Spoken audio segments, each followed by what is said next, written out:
¿Qué aprendemos en la primera carta de Juan sobre nuestra relación con Dios y sobre la naturaleza de la Iglesia? Hola, soy Dionisio Bailer, autor del libro titulado Hablar sobre Dios desde la Biblia, y en esta serie de presentaciones estoy dando lectura a ese libro, en voz alta. No vamos a entrar aquí a investigar por qué esta carta se llama así, cuando el nombre de Juan no aparece por ninguna parte en ella. De momento podemos tomar nota de que no solo es anónima la carta, sino que tampoco hay ningún tipo de encabezamiento que nos diga a quién iba escrita.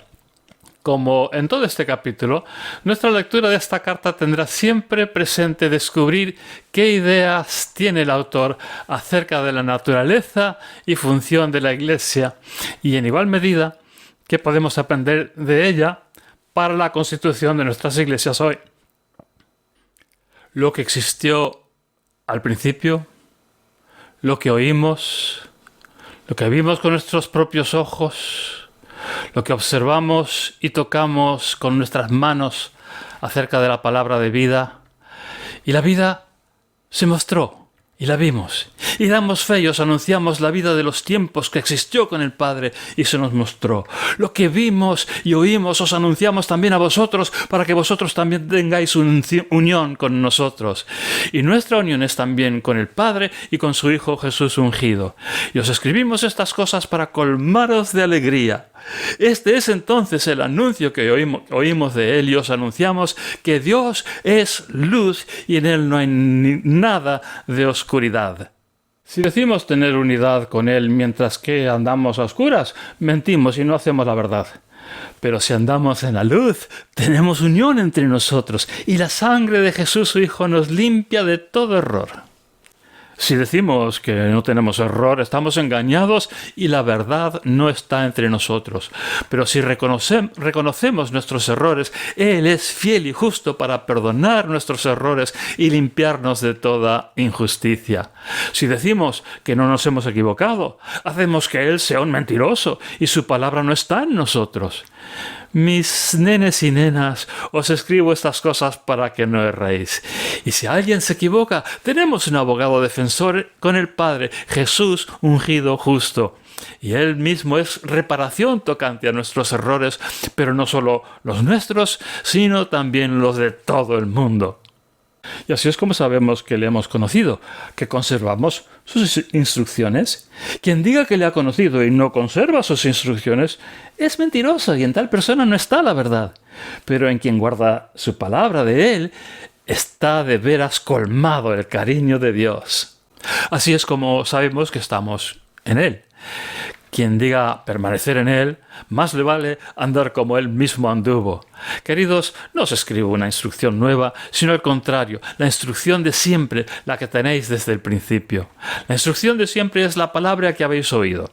Os escribo otra vez una instrucción nueva, que es cierta en Él y también en vosotros, que la oscuridad lleva a desviarse y que la luz certera ya está brillando. Quien diga estar en la luz y detesta a su hermano o hermana, sigue hasta ahora en la oscuridad.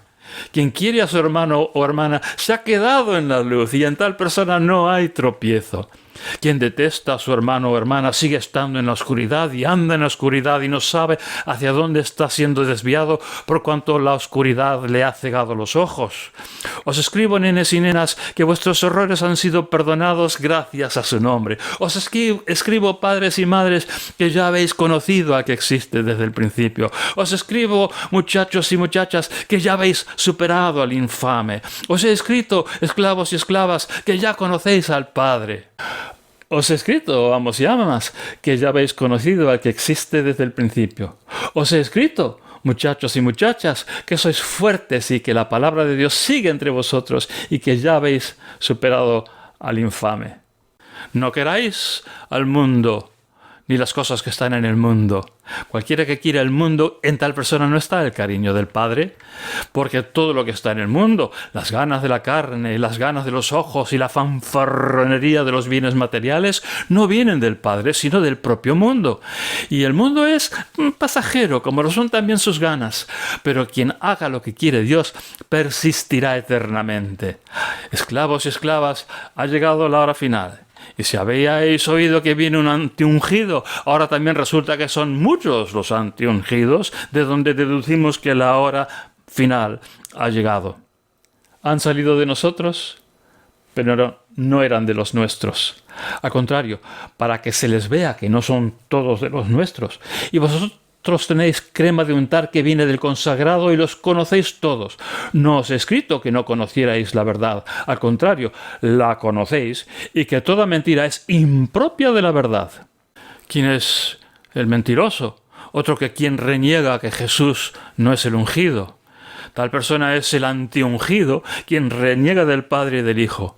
Toda persona que reniega del Hijo tampoco tiene al Padre. Quien reconoce al Hijo también tiene al Padre. Que se os quede siempre lo que habéis escuchado desde el principio. Si se os queda siempre lo que habéis escuchado desde el principio, vosotros mismos os quedaréis en el Hijo y en el Padre. Y esta es la promesa que Él mismo nos prometió, la vida de los tiempos. Os he escrito estas cosas sobre los que os pretenden llevar al engaño, y vosotros habéis recibido la crema de untar de Él. Esta se queda en vosotros y no tenéis necesidad de que nadie os enseñe. Al contrario, puesto que su crema de untar nos enseña sobre todas las cosas y es certera y no miente, y puesto que ya os viene enseñando, solo toca quedarse en Él. Y ahora, nenes y nenas, quedaos en Él para que si se deja ver, tengamos atrevimiento y no pasemos vergüenza de Él cuando aparezca. Si habéis visto que es justo, sabed también que toda persona que obra justamente proviene de Él. Mirad qué cariño nos ha regalado el Padre para que se nos conozca como niños de Dios, y eso somos.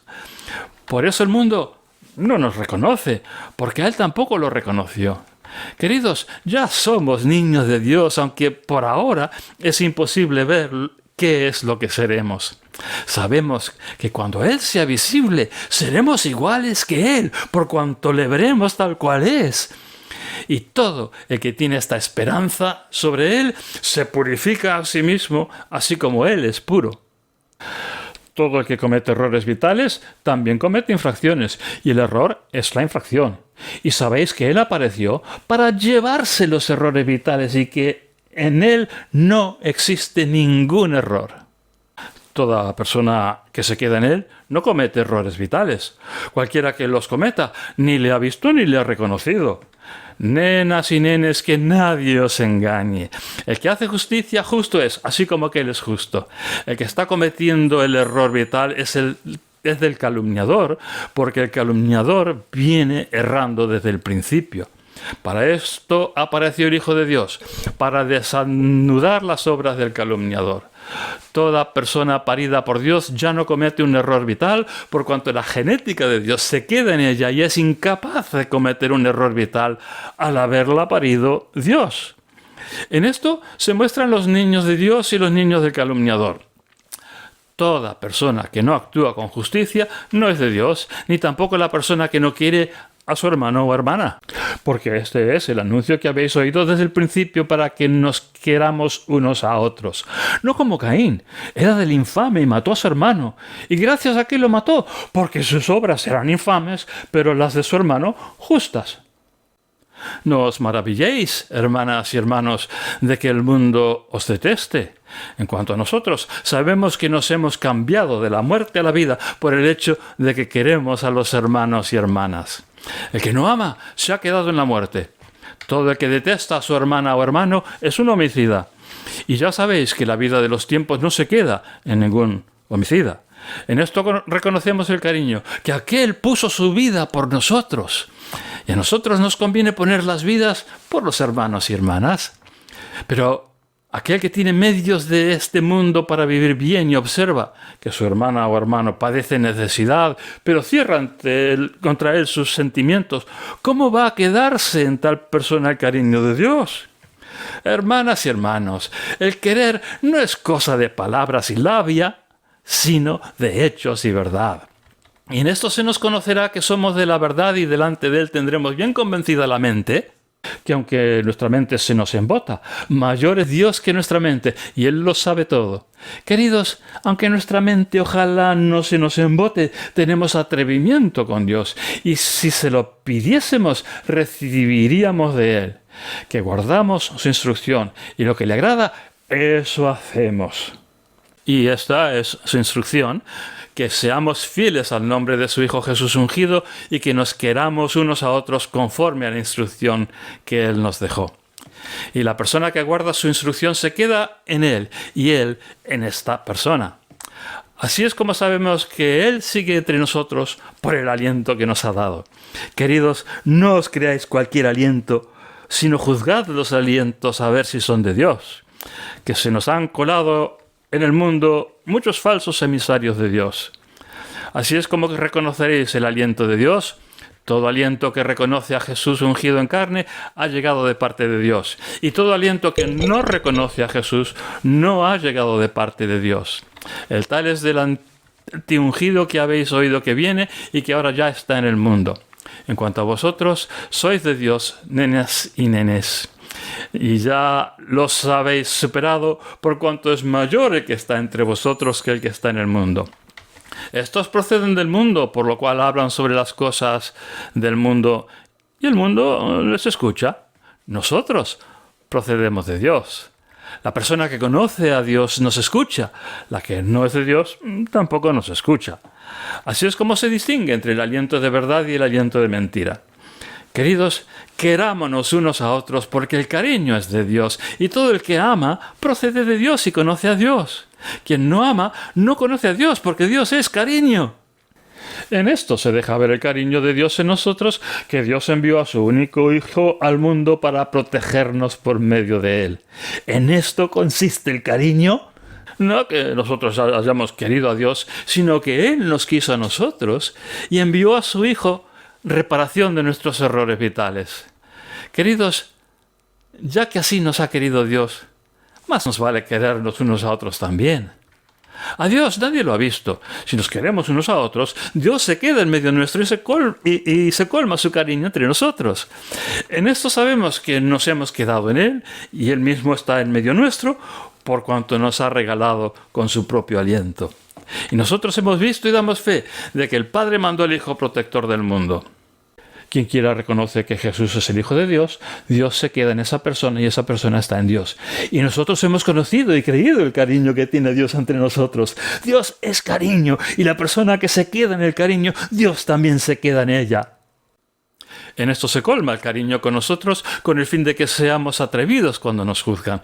Que así como aquel es, así también somos nosotros en este mundo. Con el cariño no se pasa miedo. Al contrario, el colmo de cariño echa fuera el miedo. Porque el miedo tiene remedio, pero quien tiene miedo no ha alcanzado el colmo del cariño. Nosotros amamos porque Él antes nos amó a nosotros. Si alguien fuera a decir que quiere a Dios y detesta a su hermana o hermano, miente. Porque la persona que no quiere a su hermana o hermano que ha visto, es imposible que quiera a Dios a quien no ha visto. Y tenemos esta instrucción de parte de Él para que quien quiere a Dios quiera también a su hermano y hermana. Toda persona que es fiel porque Jesús es el ungido ha nacido de Dios. Y toda persona que quiere a quien parió quiere también a la persona que le ha nacido. En esto conocemos que queremos a los niños de Dios. Siempre que queremos a Dios, también ponemos en práctica sus instrucciones. Porque este es el cariño de Dios, que conservemos sus instrucciones, y sus instrucciones no son pesadas. Porque toda persona nacida de Dios ya ha superado al mundo. Y esta es la superación que ha superado al mundo, nuestra fidelidad. ¿Pero acaso ha superado a alguien al mundo aparte de los que son fieles porque Jesús es el Hijo de Dios? Este es el que viene por medio del agua y la sangre, Jesús ungido. No solamente por medio del agua, al contrario, con agua y con sangre. Y el aliento es quien da fe de ello, porque el aliento es la verdad. con que son tres los que dan fe de ello, el aliento y el agua y la sangre, y los tres son unánimes. Aceptamos el testimonio de hombres y mujeres, pero el testimonio de Dios es superior. Porque este es el testimonio de Dios que da fe de su Hijo. La persona que es fiel en el Hijo de Dios tiene el testimonio en sí misma. La que no se fía de Dios hace que sea un mentiroso, porque no ha creído su testimonio cuando ha dado fe de su Hijo. Y este es el testimonio, que Dios nos regaló la vida de los tiempos y esta vida está en su Hijo.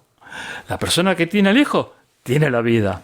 La que no tiene el Hijo de Dios tampoco tiene la vida. Os he escrito estas cosas a los que sois fieles en el nombre del Hijo de Dios, para que vierais que tenéis la vida de los tiempos. Y ese es el atrevimiento que tenemos con Él, que cuando pedimos conforme lo que Él quiere, nos escucha. Y si sabemos que nos escucha cuando pedimos, sabemos que hemos obtenido las peticiones que le hemos pedido. Si alguno ve a su hermano o hermana equivocándose en lo que no sea un error vital que lleva a la muerte, que pida y le será concedida su vida a aquellos cuyo error vital no conduce a la muerte. Porque existe un error vital que conduce a la muerte. No es esa la situación donde digo que se pida. Toda injusticia es un error vital. Y existe el error vital que no conduce a la muerte. Sabemos que todos los que han nacido de Dios no cometen errores vitales. Al contrario, el parido por Dios lo conserva y el infame no lo toca. Sabemos que somos de Dios. El mundo entero está batido en el infame, pero sabemos que ha llegado el Hijo de Dios y nos ha regalado discernimiento para que supiéramos la verdad. Y estamos en la verdad, en su Hijo Jesús ungido. Este es el Dios verdadero y la vida de los tiempos. Nenes y nenas, guardaos de los ídolos. De todos los textos que hemos visto hasta aquí, confieso que este me resulta el más difícil de desentrañar, porque a estas alturas la jerga especializada de la secta de los cristianos se ha vuelto tan abstracta y filosófica, llena de significados ocultos y espirituales, que está claro que nos hemos alejado mucho de la Galilea de Jesús. Bien, es cierto que Santiago ya hablaba de Dios como el Padre de las luces, por lo que se ve que el concepto de la luminosidad divina es un tópico que viene de largo para cuando se escribe esta carta. Aunque sorprenda tanta abstracción filosófica, el hecho no indica que el autor y los lectores tengan que ser gentiles, sino judíos.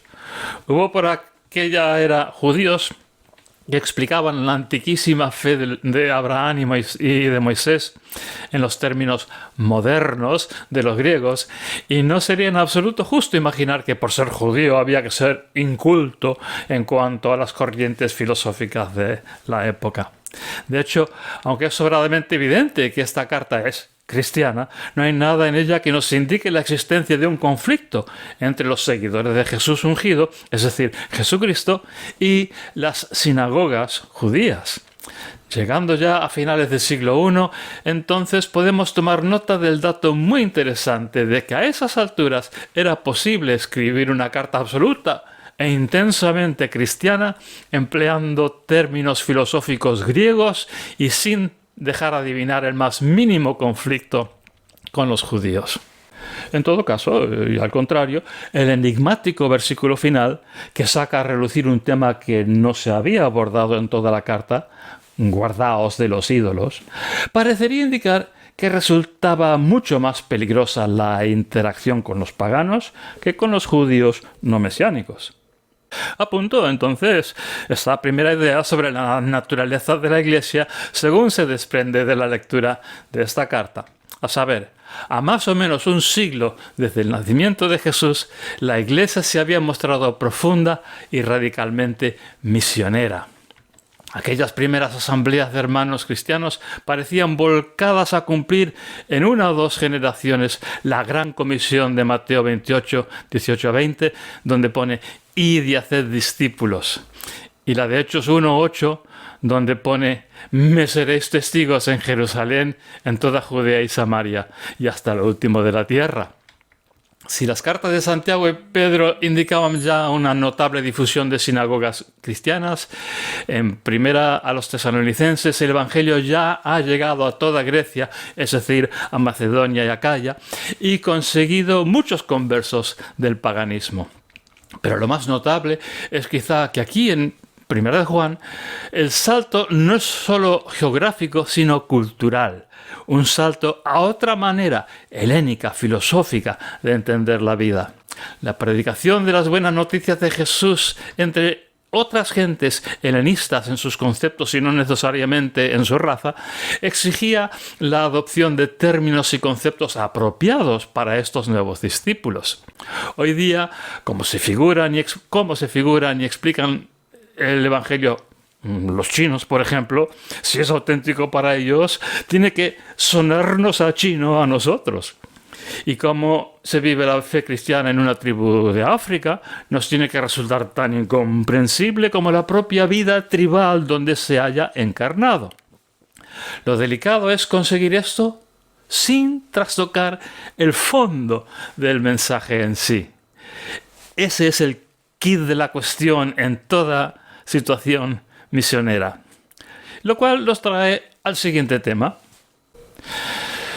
El testimonio del autor de esta carta es sobre cosas vistas y oídas y palpadas con estas manos materiales de nuestros cuerpos humanos. El Hijo de Dios del que escribe este Jesús ungido, o Jesucristo, al que se refiere reiteradamente, es una persona de carne y hueso que convivió con otras personas reales y verídicas, para nada ficticias. Ese Jesús ungido dijo muchas cosas y dio importancia a algunas cosas. Y hubo muchas cosas que no dijo para nada y temas a los que jamás dio la más mínima importancia. Y esto se puede saber porque si bien es cierto que a veces la memoria nos traiciona y no recordamos las cosas exactamente como sucedieron, el caso es que allá en la tierra donde Jesús vivió, seguía habiendo hijos y nietos de personas que le escucharon hablar y fueron sanados por él de sus enfermedades o liberados por él de sus demonios personales. Y esto se puede explicar con todo el lenguaje filosófico helénico que se quiera, pero no deja de ser una verdad como una catedral, y es por ahí que nuestro autor ha querido empezar. Como también es una verdad indiscutible que los que oyen y reciben y aceptan el anuncio de la buena noticia del Hijo del Padre Jesucristo son transformados y cambian de prioridades e incluso de amistades, tienen comunión unos con otros y su gozo se completa en la nueva vida que surge en el seno de estas comunidades. ¿Qué valores enseña esta carta? El mensaje de Primera de Juan es uno de gozo y vida e iluminación como personas perdonadas y amadas por Dios, amados también en la comunidad de los que confiesan al Padre y al Hijo. La iniciativa la ha tomado Dios, quien por amarnos nos ha mandado el Hijo al mundo para que viviéramos por Él. Sin embargo, Juan indica que ese amor de Dios no permanece en nosotros si no intervenimos activamente para solidarizarnos con hermanos y hermanas que carecen de lo que es esencial para la supervivencia. Es porque Dios nos amó, que podemos amar y por tanto también debemos amar. Solo así podemos estar seguros de que permanecemos en Dios y Él en nosotros. Es la realidad de nuestro amor unos por otros, visible en obras concretas de solidaridad, lo que nos llena de confianza ante el juicio que se acerca. La Iglesia es entonces una comunidad de amor mutuo cuyo único paralelo posible es el propio ejemplo de Dios, porque Jesús entregó su vida sin defenderse cuando nosotros, en nuestra rebeldía contra Dios, lo matamos sin misericordia. Pero Él nos perdonó y donde nosotros le dimos muerte, Él nos dio vida eterna. Así es en la comunidad resultante el amor mutuo. Es práctico y eficaz en obras que promueven la vida. Primera de Juan expresa reiteradamente la idea de que nosotros somos hijos e hijas, así como Jesús es hijo. La insistencia en el amor de hermanos da a entender un padre en común. Podría ser una referencia a Abraham, si tuviéramos por seguro que los lectores son exclusivamente judíos, pero a estas alturas, a finales del siglo I, esa idea es insostenible. El Padre que tenemos en común tiene que ser el Padre de Jesús, quien nos enseñó a dirigirnos a Dios como Abba, papá. No solo somos llamados hijos de Dios, sino que eso somos, según el capítulo 3 y versículo 1. Hemos nacido de Dios y por eso no podemos desviarnos de cómo se comportó Jesús. Eso es lo que significa aquí el verbo traducido normalmente como pecar. Y en cuanto a la unción, que hace que quien la reciba sea un ungido, que en griego se dice Christos o Christos, esa es también una cualidad nuestra. Como otros escritos bíblicos que ya hemos visto, el autor de Primera de Juan quiere poder decir a la vez que Jesús es especial y único, el Hijo unigénito de Dios, y que nosotros, sus discípulos, somos como Él es. Queridos, ahora ya somos hijos de Dios, aunque todavía no se ha visto del todo lo que llegaremos a ser, que cuando por fin esto se vea, seremos calcados a Él, por cuanto lo veremos tal cual es. Aquí viene a cuento la idea de los 3 testigos, el viento, el agua y la sangre, en el versículo 8 del capítulo 5. Tal vez hubiéramos esperado la luz o el fuego, no la sangre, entre los elementos que dan testimonio sobre el Hijo de Dios. Pero los traductores de nuestras Biblias aciertan al entender que en lugar de el viento hay que entender el Espíritu, es decir, el Espíritu de Dios. El agua sería entonces un segundo bautismo junto con el del Espíritu. Pero el otro testimonio, la palabra griega testimonio se dice martiría, es el bautismo de sangre. Es la disposición a morir renunciando a la defensa propia, igual que Jesús, lo que da singular testimonio de que el camino que escogió Jesús es el correcto para salvación de la humanidad. La Iglesia es aquella comunidad de hijos de Dios que por amor han renunciado, como Jesús, a la fuerza bruta como medio para procurar la justicia. También hay muchos anticristo, y no uno solo, por cierto. Si leemos con atención lo que pone sobre ellos, se trata de personas que habían empezado dentro de la comunidad de los discípulos de Jesús, pero luego se han apartado. Ya no se comportan como se comportó Jesús. Manifiestan conservar todavía aquella antigua naturaleza contraria a la unción que nos hace ungidos, es decir, Cristos, con conductas que imitan la de Jesús. Esto lo sitúa contra Cristo, es decir, hace que sean anticristos. Los tales no tienen cabida dentro de la Iglesia. No hay un plan B, no hay una segunda vía, la de los sacramentos, por ejemplo, para que las personas que no son Cristos en su conducta sean otra cosa que anticristos. No estamos hablando aquí de un perfeccionismo inalcanzable. No se trata de unos máximos de santidad, sino de lo mínimo exigible, es decir, la renuncia a devolver mal por mal. Y con estas observaciones, no sé si desconcertantes o si acaso reconfortantes sobre el anticristo, dejamos ahora esta carta de Juan. A continuación, en nuestra próxima presentación, veremos lo que aprendemos de la segunda carta a Timoteo. Hasta pronto.